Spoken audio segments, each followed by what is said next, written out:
Welcome back to MedScore Radio. This is Simon, and we are going to be looking at Lang, biochemistry, and genetics flashcards. This time we're focusing on carbohydrate metabolism. So, as I said before, I'm going to repeat it just so that we know what we're going to be looking at. The general concepts we'll be looking at will be glycogenesis, glycogenolysis, glycolysis, regulation of gluconeogenesis and glycolysis by fructose 2,6-biphosphate, bisphosphate, glucokinase,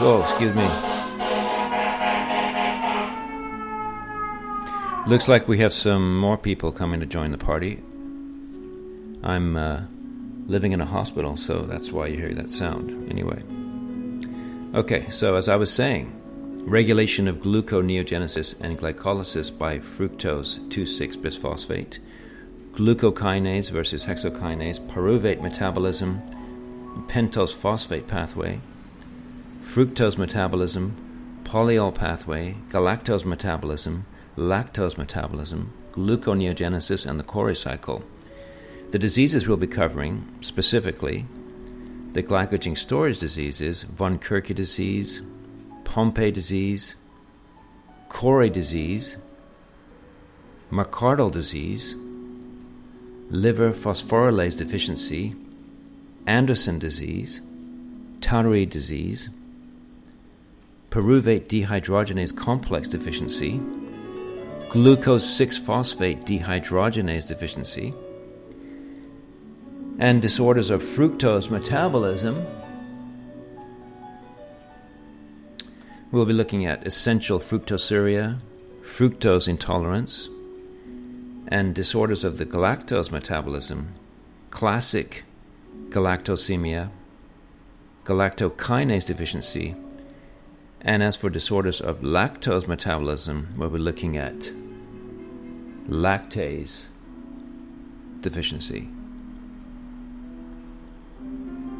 So let's go ahead and look at the first card, which will be von Kerke disease.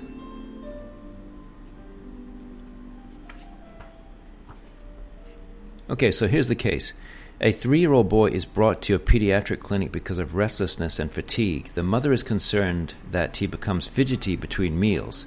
On physical examination, you notice that the child has very fat cheeks, making his face appear dull-like, and his abdomen is quite protuberant. The boy is short for his age, and his arms and legs are thin in comparison to his trunk. You order a series of laboratory studies expecting to find marked hypoglycemia, elevated serum uric acid, and elevated serum lipids. If your hypothesis is correct, you believe that the child will benefit from frequent meals with cornstarch supplementation and restriction of fructose and galactose in his diet. So the biochemical defect here is an autosomal recessive disorder that results in a defective glucose 6-phosphatase enzyme in the liver, kidney, and intestinal mucosa. Pathophysiology. Glucose 6-phosphatase is required for conversion of G6P into glucose during gluconeogenesis. Defective glucose 6-phosphatase results in the buildup of G6P, thereby resulting in accumulation of structurally normal glycogen in the liver and kidney, leading to hepatomegaly. Patients are also deficient in the production of glucose from gluconeogenesis and thus become susceptible to fasting hypoglycemia, resulting from glucose deficiency. Now the clinical manifestations. Affected patients with von Kerke disease present at 3 to 4 months of age with hepatomegaly or hypoglycemia. Patients often have dull light faces, which is fat cheeks, thin extremities, short stature, and a protuberant abdomen resulting from hepatomegaly.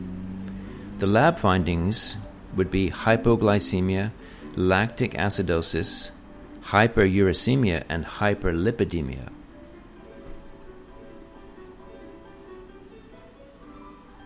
Okay, the treatment. Continuous nasogastric infusion of glucose or oral administration of cornstarch. Restricted dietary intake of fructose and galactose because these molecules cannot be converted to glucose. And dietary supplements of multivitamins and calcium. And lastly, allopurinol to lower the levels of uric acid. Now the notes here. The hepatic glycogen storage diseases that are characterized by hepatomegaly and hypoglycemia include von Gerke type 1, as well as liver phosphorylase deficiency, HERS disease, this is HERS disease, type 6, and phosphorylase kinase deficiency, which is type 9. Take a short break here.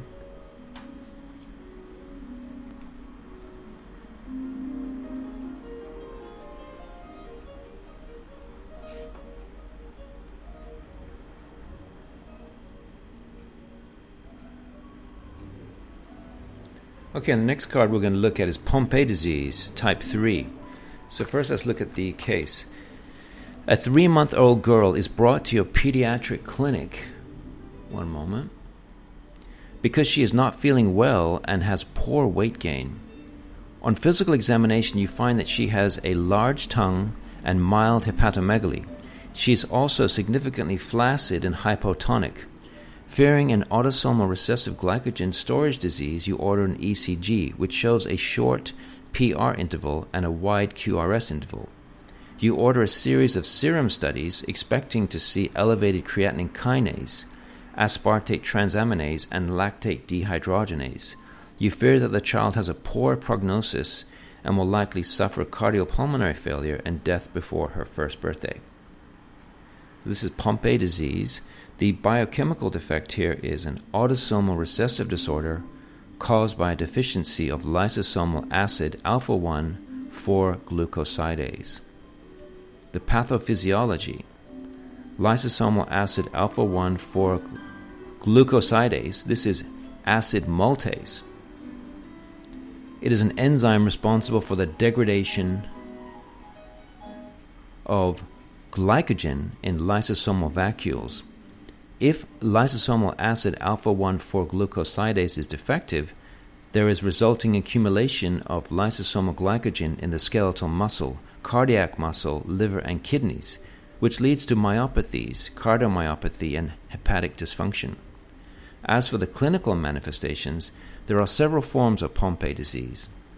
In the infantile onset disease, which is the most severe, patients present with hypertrophic cardiomyopathy, hypotonia and myopathy, failure to thrive, macroglossia, which is a large tongue, and hepatomegaly.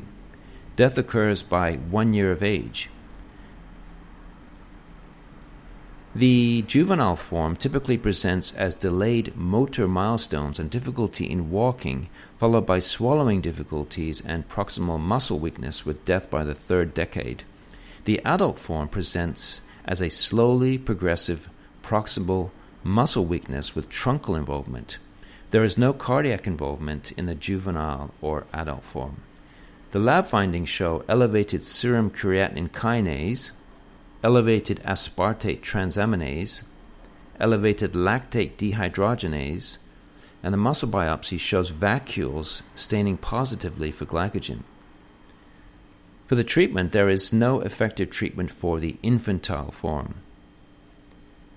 and high protein diet is needed for the juvenile and adult forms, and ventilatory support is needed. Now, for the notes, it lists here that the other glycogenesis diseases are characterized by cytoplasmic accumulation of glycogen, whereas Pompe disease is the only glycogenesis disease that is characterized by lysosomal accumulation of glycogen. So I hope that you caught that, and I will now prepare the next card.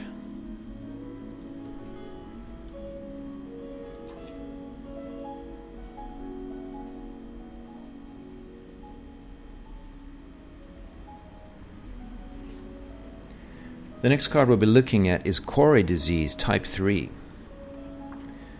A 7-year-old boy presents to your pediatric clinic complaining of muscle weakness of 1-year duration. His parents are concerned because he gets tired very quickly when playing with his classmates in the yard. He is an only child and his mother's pregnancy was full term with no complications. On physical examination, you note that he has moderate hepatosplenomegaly, is of short stature, and has marked muscle wasting. At his last clinic visit, serum studies revealed hypoglycemia, hyperlipidemia, a fasting ketosis, and elevated liver transaminases. You consider the possibility of a glycogen storage disease and suggest a high carbohydrate, high protein diet while awaiting definitive DNA-based analyses. So this is Corey disease. The biochemical defect, an autosomal recessive disorder that is caused by a deficiency of glycogen debranching enzyme alpha-1,6-glucosidase. As for the pathophysiology, glycogen debranching enzyme is an enzyme that aids in glycogen degradation by breaking the alpha-1,6 bonds. When this debranching enzyme is defective, glycogen breakdown is incomplete, and abnormal glycogen with short outer chains accumulates in the liver and muscle, leading to hepatomegaly. Hypoglycemia results from ineffective glycogen breakdown. The gluconeogenesis pathway is not affected by this disorder. Now the clinical manifestations. Patients of Corey disease will present with hepatosplenomegaly, hypoglycemia, hyperlipidemia, and growth retardation. Other symptoms include short stature, skeletal myopathy, which is progressive muscle wasting, and cardiomyopathy. Hepatomegaly improves with age and disappears after puberty. The clinical manifestations are those, but also of the lab findings, there's hypoglycemia, hyperlipidemia, elevated liver enzymes in childhood, and fasting ketosis. The treatment for Corey disease is high carbohydrate meals with cornstarch or nocturnal gastric drip feedings for hypoglycemia, and high protein diet during the day plus overnight protein infusion for myopathy. And lastly, the notes here, Corey disease is of high prevalence for non-Ashkenazi Jews of North African descent. Okay, take a little bit of a break here while I prepare the next card.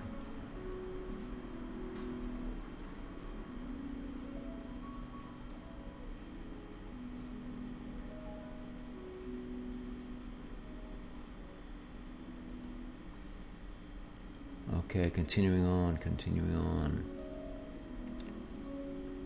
What card should we look at next? I'm just choosing some nice music here. I have a great playlist for study music. And we are listening to Debussy.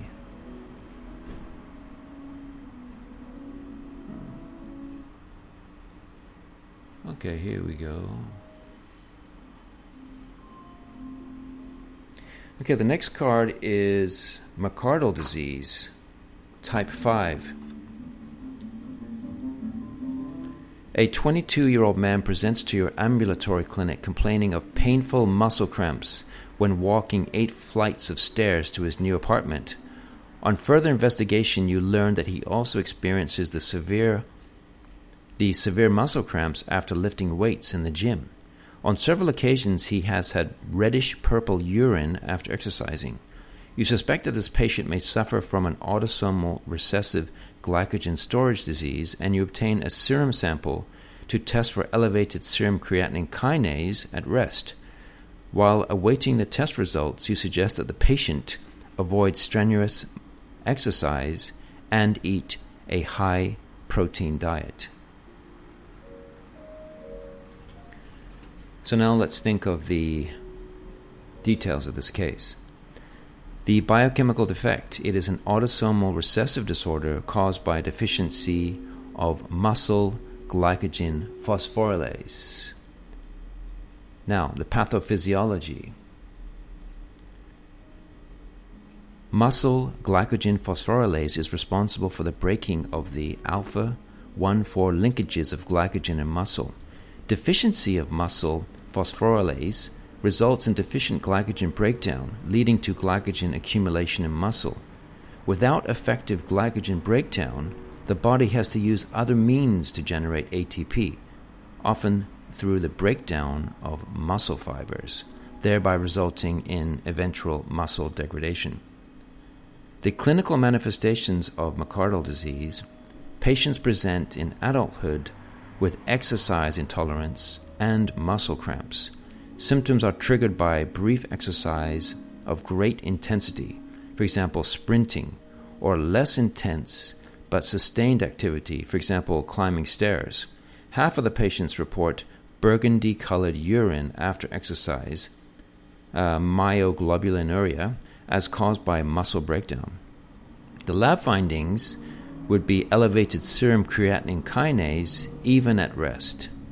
And the treatment for myocardial disease is to avoid strenuous exercise, augment exercise tolerance by aerobic training or by prior ingestion of glucose or sucrose. A high protein diet may increase exercise endurance. So that was myocardial disease type 5. I hope that you are learning. I certainly am, just by reading these cards. Okay, I'm going to prepare the next card.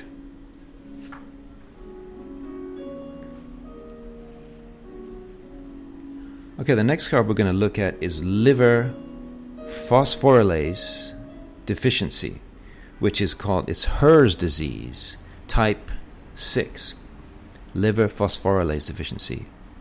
Okay, first the case. A 5-year-old girl is brought to your pediatric clinic for a routine physical. On examination, you notice that the child has not met her expected growth milestones. You also note evidence of hepatomegaly on examination. A series of initial laboratory studies reveal mild hypoglycemia, mildly elevated liver enzymes, and mild hyperlipidemia. You explain to the mother that you suspect that her daughter has a deficiency of a specific enzyme that is involved in glycogen metabolism, and you reassure her that this abnormality will likely resolve by puberty. So this is liver phosphorylase deficiency, or HERS disease, type 6. The biochemical defect: an autosomal recessive disorder that results in a defective glycogen phosphorylase enzyme in the liver.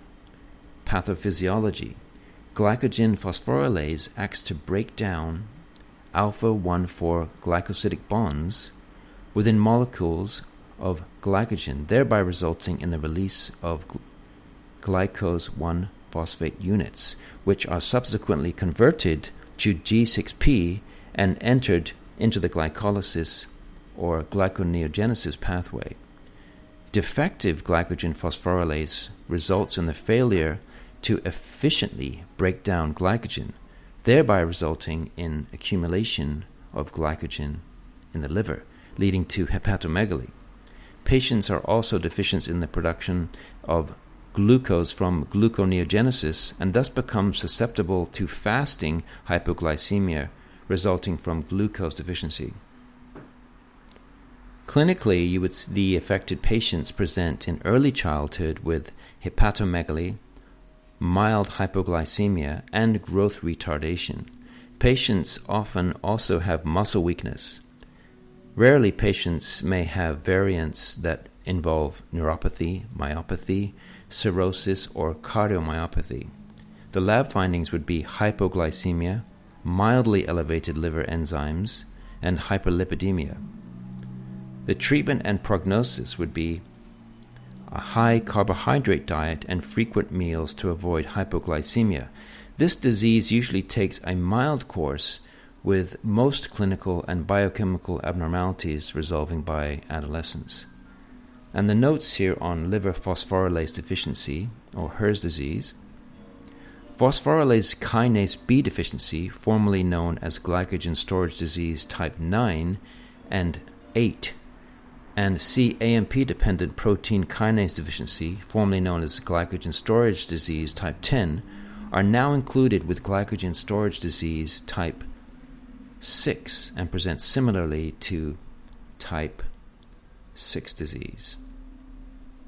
So there we have it.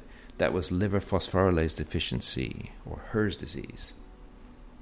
Okay, I'm going to prepare the next card.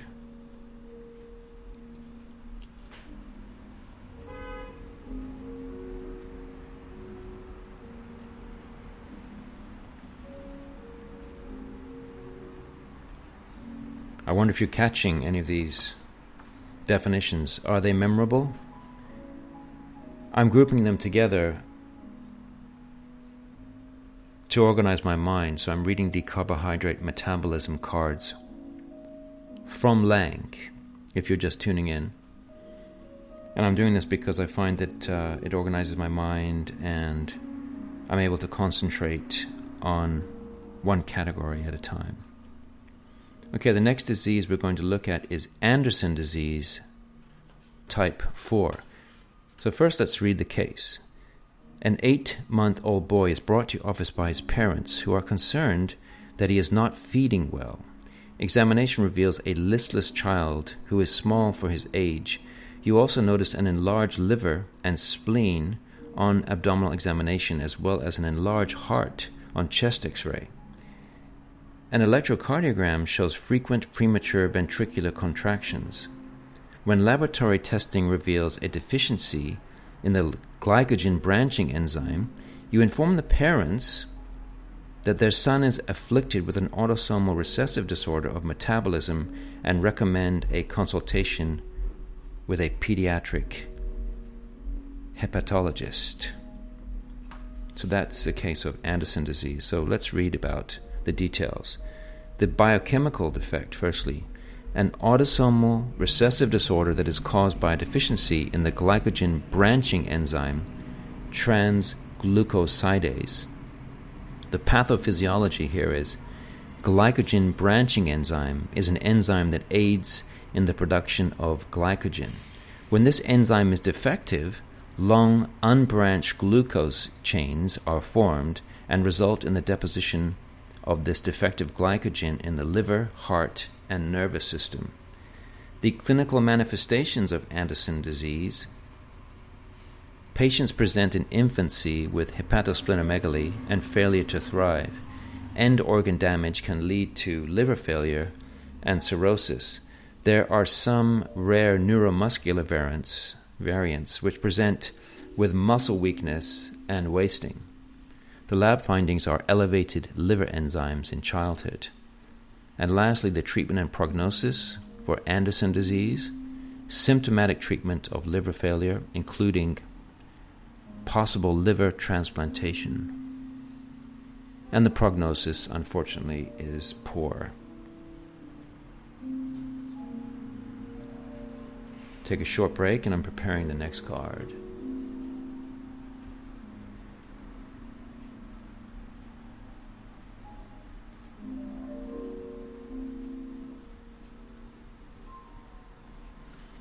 The next card we will discuss is Tarui disease, type 7. Here is the case. A 6-year-old girl is brought to an urgent care clinic by her parents, complaining of severe muscle cramps in both legs after her weekly soccer game. Upon speaking further with the patient, you discover that she has been suffering from muscle cramps as well as nausea after every soccer practice for the last year. Her mother reports that the patient's urine is reddish in color and at times. When laboratory studies demonstrate evidence of hyperuricemia, hemolytic anemia, and elevated creatinine kinase levels, you begin to suspect that the patient may be suffering from a deficiency of an enzyme in the glycolysis pathway. This is Tarui disease, type 7. The biochemical defect is an autosomal recessive disorder caused by a deficiency of muscle phosphofructokinase. Phosphofructokinase catalyzes the conversion of fructose 6-phosphate to fructose 1,6-diphosphate during glycolysis. When phosphofructokinase is absent, glycolysis is significantly impaired. So that was the pathophysiology, and now the clinical manifestations. Patients present in childhood with exercise intolerance and muscle cramps and weakness after exercise. Many patients report burgundy-colored urine after exercise, which is myoglobulinuria, as caused by muscle breakdown, as well as nausea and vomiting. The lab findings for Tourette disease would be hyperuricemia, that is worsened with exercise, hemolytic anemia, and elevated creatinine kinase levels. The treatment and prognosis here is to avoid strenuous exercise. Consider a high-protein diet. This usually does not progress to severe disability, although a rare infantile form has been reported and is usually fatal. The notes here for Tourette disease is that it is more prevalent among people of Ashkenazi Jewish descent. Okay, take a short break. We're going to discuss the next card soon, which will be pyruvate dehydrogenase complex deficiency. So think about that for a second.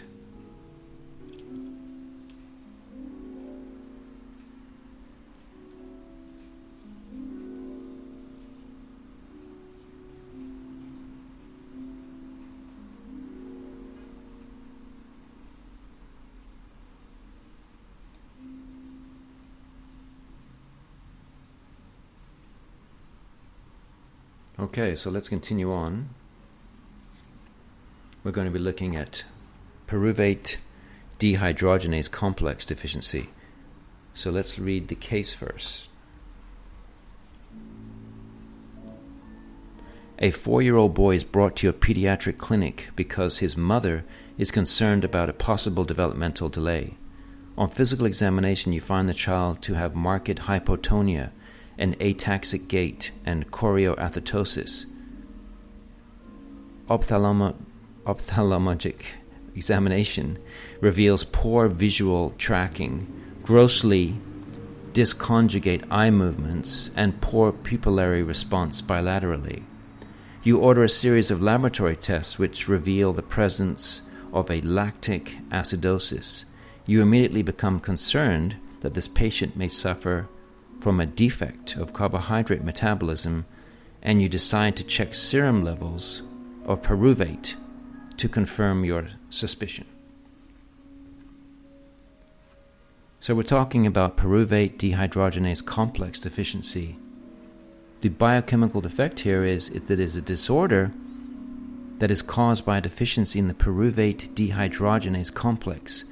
This disorder can be inherited by an X-linked recessive mode, or, less commonly, via autosomal recessive mode. Pathophysiology. The pyruvate dehydrogenase complex is responsible for converting pyruvate to acetyl-CoA during carbohydrate metabolism. Because acetyl-CoA is necessary for citrate production, a deficiency in this enzymatic complex will limit citrate production. Since citrate is the first substrate in the citric acid cycle, the cycle cannot proceed. An energy deficit develops in the CNS, leading to neurologic dysfunction. A backup of substrates also develops, including lactate and pyruvate, and results in lactic acidosis. The clinical manifestations of pyruvate dehydrogenase complex deficiency: you would see progressive neurologic symptoms, usually starting in infancy, but may be evident at birth or in late childhood. These symptoms may include developmental delay, intermittent ataxia, poor muscle tone, abnormal eye movements, and seizures.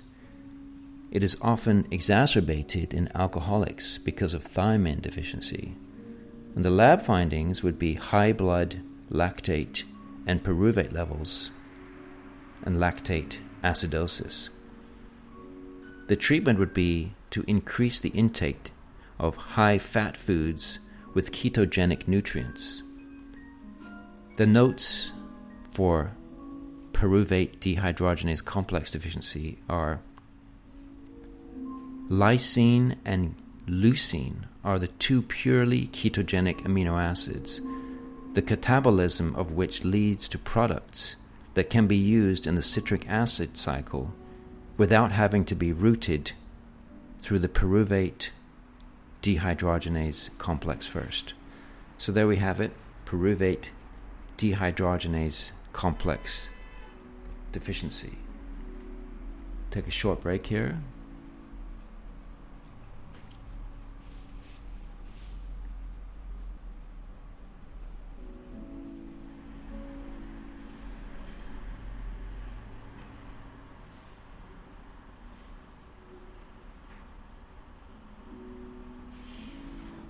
The next card we will be looking at glucose 6-phosphate dehydrogenase deficiency.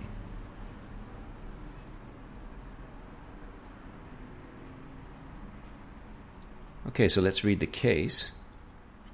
A 36-year-old Mediterranean man presents to your clinic with increased fatigue and weakness of 2 days duration. He was recently tested for tuberculosis exposure, and was PPD positive with a normal chest X-ray. He just started an anti-TB prophylaxis medications the week before. On physical examination, he is tachycardic, appears jaundiced, and has mild splenomegaly. You order serum studies which show low hemoglobin, low hematocrit, and elevated indirect bilirubin. You begin to suspect this patient suffers from an X-linked recessive disorder triggered by his current TB prophylaxis, and you decide to consult an infectious disease specialist about alternative regimens that will not cause his current symptoms. So let's think about the details of glucose 6-phosphate dehydrogenase deficiency. The genetic defect here is an X-linked recessive disorder caused by a deficiency in glucose 6-phosphate dehydrogenase, or G6PD. Pathophysiology.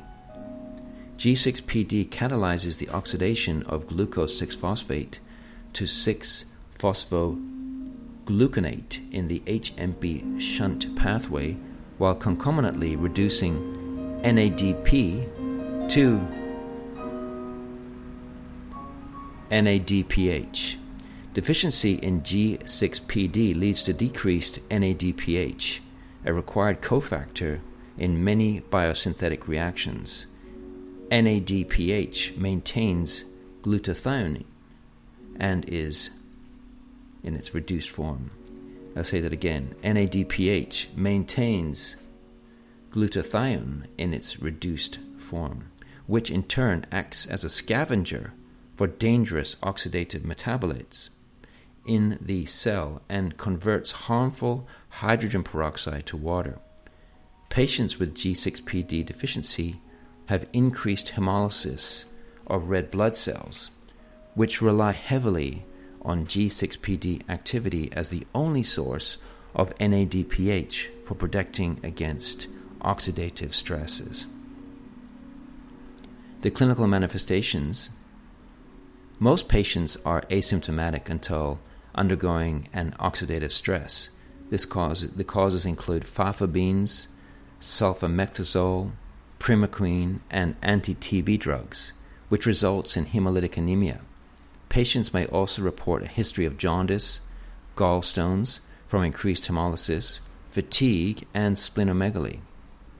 The lab findings for glucose 6-phosphate dehydrogenase deficiency would be normocytic, normochromic anemia.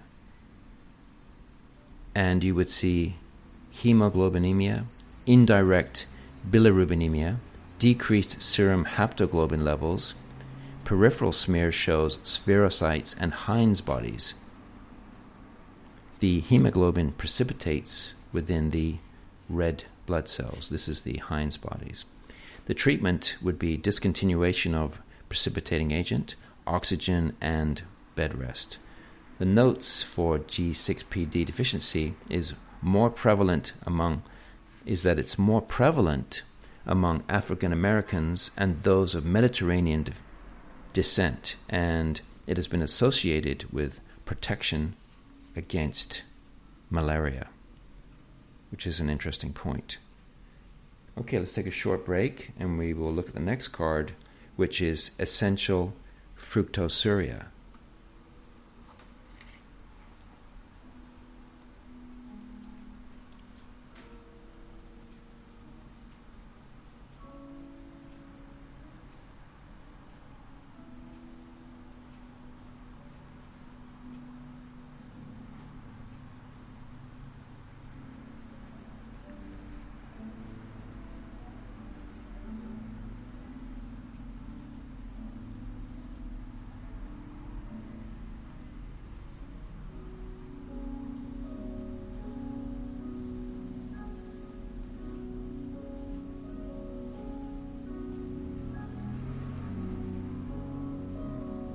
Okay, let's move on with the next card, which is essential fructosuria. Here is the case. A 14-year-old boy presents for a routine physical examination to participate in high school athletics. He has no known medical history, and his family history is significant for type 2 diabetes in a maternal uncle. His physical examination is completely unremarkable. His laboratory studies are within normal limits, except for positive reducing sugar found in both serum and urine. Nevertheless, his blood glucose level was normal at 85. When you inform the patient about this finding, he is concerned about possible diabetes. You assure him that it is unlikely and that further testing will most likely show a benign condition for which he needs no treatment. So this is essential fructosuria. The biochemical defect here is an autosomal recessive disorder caused by a deficiency in fructokinase.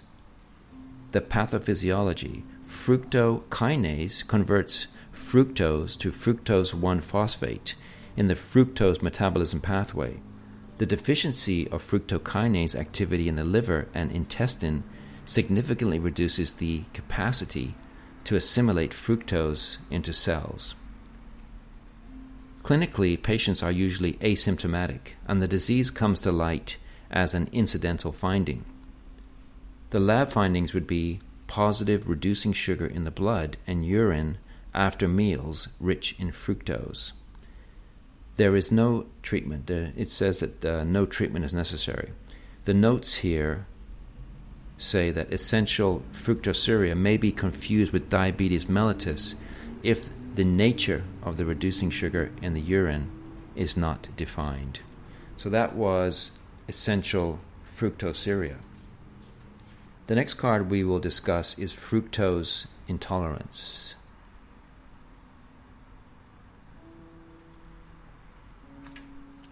So try to think of a possible case of fructose intolerance.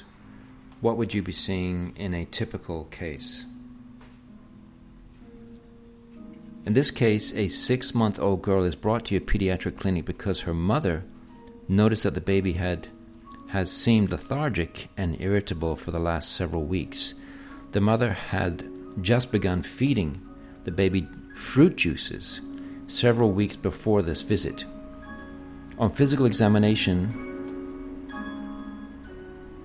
the child is slow in her movements, mildly jaundiced, and small for her age. She also has mild hepatomegaly. You are concerned that the symptoms started after the ingestion of fruit juices, and you order serum and urine studies, which you suspect will show hypoglycemia and fructosemia. While you await the results of the laboratory tests, you tell the mother to stop giving the child any fruit juices in her diet because you believe the patient may be suffering from an inherited enzyme deficiency that alters her metabolism of certain carbohydrates. Okay, some more details on fructose intolerance. The biochemical defect here is that it is an autosomal recessive disorder caused by a deficiency of fructose 1,6-bisphosphate aldolase B in the liver, kidney, and intestine.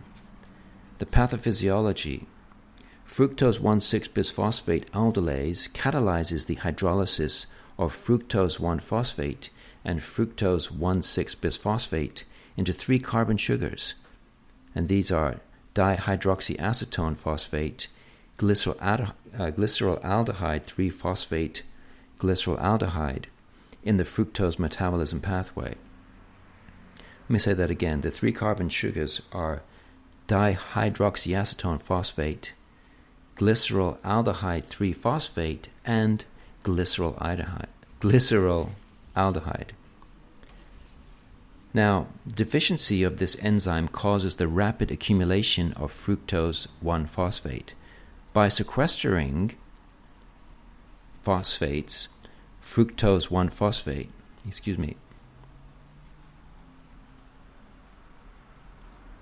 it says here that by sequestering phosphates, fructose 1-phosphate has a toxic effect on the liver, impeding hepatic function and thereby leading to impaired glycolysis, glycogenolysis, and gluconeogenesis. The clinical manifestations of fructose intolerance is next. Here it says that patients are asymptomatic until fructose or sucrose is ingested, usually from fruit juice, table sugar, or sweetened cereal. The clinical manifestations include lethargy, irritability, jaundice, hepatomegaly, vomiting, and convulsions. And the complications include cirrhosis and kidney failure. The lab findings would be hypoglycemia, fructosemia, prolonged clotting time, hypoalbuminemia, elevated bilirubin, and transaminases. And the treatment is dietary elimination of all sources of sucrose, fructose, and sorbitol.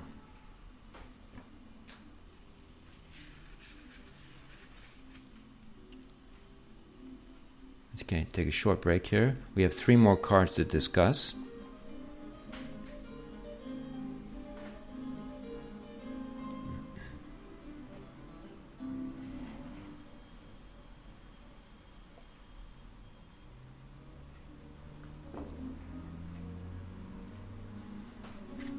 Okay, the next card will be classic galactosemia. Here is the case. A 1-month-old foreign-born boy is brought to a pediatric clinic by his mother, who tells you that the child is vomiting after feeding and has been gaining weight poorly. His mother did not receive proper prenatal care, and the child did not have screening tests before or after delivery. On physical examination, the infant is small for his age, appears jaundiced, and has mild hepatomegaly. While normally you would think of possible intestinal obstruction, you notice on physical examination that the child's lenses are clouded, as though he were developing cataracts. You order serum and urine studies, specifically looking for hypoglycemia, galactosuria, and aminoaciduria. You believe that the child is suffering from a deficiency of galactose 1-phosphate uridyl transferase, and that the patient's diet should be limited in intake of milk and other foods rich in lactose or galactose. So this is classic galactosemia. The details here. So the biochemical defect here is that it is an autosomal recessive disorder caused by a deficiency of galactose 1-phosphate uridyl transferase. Galactose 1-phosphate uridyl transferase aids in the conversion of galactose 1-phosphate into glucose 1-phosphate in the galactose metabolism pathway. A deficiency of galactose 1-phosphate uridyl transferase results in the buildup of galactose 1-phosphate, galactose, and galactitol. These substances are toxic to the parenchymal cells of the kidney, liver, lens, spleen, and brain. So clinically, infants present with several nonspecific findings, including lethargy, irritability, feeding difficulties, poor weight gain, jaundice, hepatomegaly, ascites, splenomegaly, convulsions, cataracts, and mental retardation. The lab findings for classic galactosemia would be hypoglycemia, aminoaciduria, galactosuria, markedly reduced galactose 1-phosphate uridyl transferase activity. The treatment would be elimination of galactose from the diet. And some notes here. Neonates are routinely screened for galactosemia. The test consists of demonstration of a reducing substance in urine specimens collected while the patient is receiving milk or formula containing lactose. So that was classic galactosemia. Okay, we have two more cards here. The next one we're going to discuss is galactokinase deficiency. A 2-year-old foreign-born girl is brought to a pediatric clinic for a routine checkup.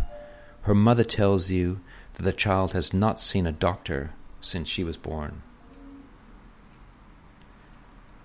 The child's physical examination is normal, except for clouding of her eye lenses consistent with cataracts.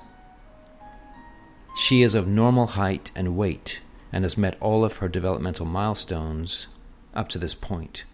While you ask the nurse to drop a battery of immunizations, you also ask for serum studies, including a serum galactose level. While you await the results of the laboratory testing, you tell the parents to restrict galactose in the child's diet and reassure them that cataracts are the only manifestations of their child's hereditary disorder. This is galactokinase deficiency. Let's talk about the details here. One moment, please.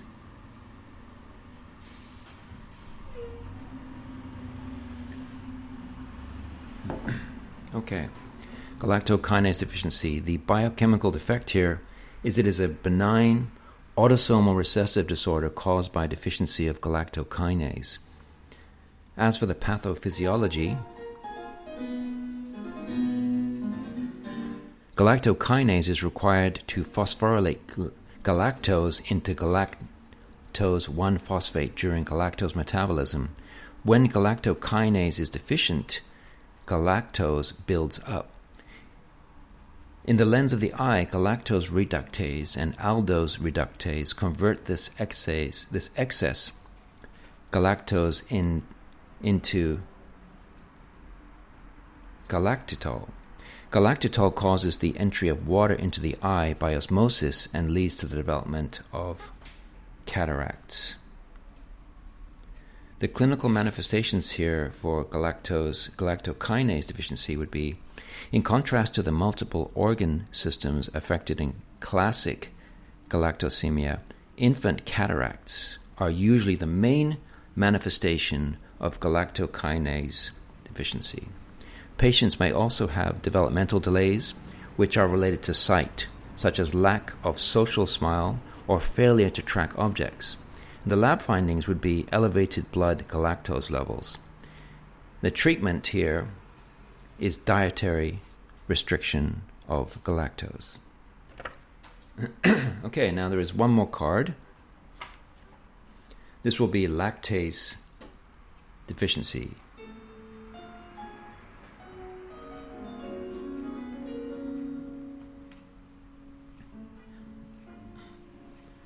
Okay, this last case for lactase deficiency. A 14-year-old Asian American boy presents to a pediatric clinic concerned about diarrhea that has persisted for more than 1 month.